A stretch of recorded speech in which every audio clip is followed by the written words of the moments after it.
नागपूर हिंसाचार प्रकरणाच्या संदर्भातली एक अपडेट समोर येत आहे।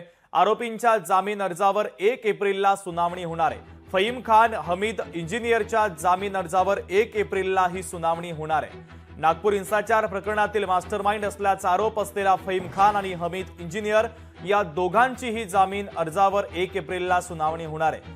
त्यामुळे आता कोर्ट कशा पद्धतीने निकाल देतं हे पाहणं देखील तितकंच महत्त्वाचं आहे। नागपूर हिंसाचाराच्या प्रकरणात सर्वात महत्त्वाची अपडेट आपण पाहतोय। ज्ञानेश्वर पवार आपले प्रतिनिधी आपल्याशी जोडले जातात, त्यांच्याकडून या बातमीच्या संदर्भातले अधिकची अपडेट घेऊया। ज्ञानेश्वर, 1 एप्रिलला आरोपींच्या जामीन अर्जावर सुनावणी आहे।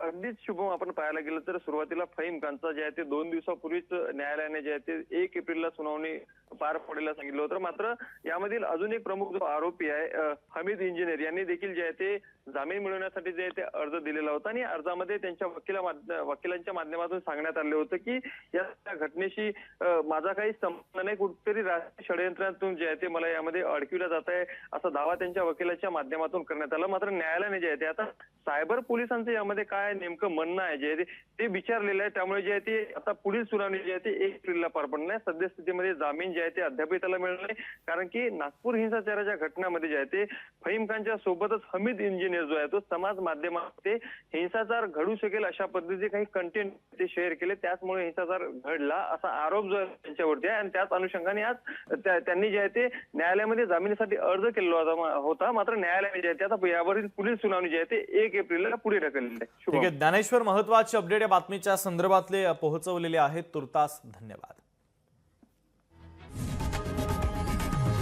लोकशाही मराठी ऐका, पहा, जागरूक रहा।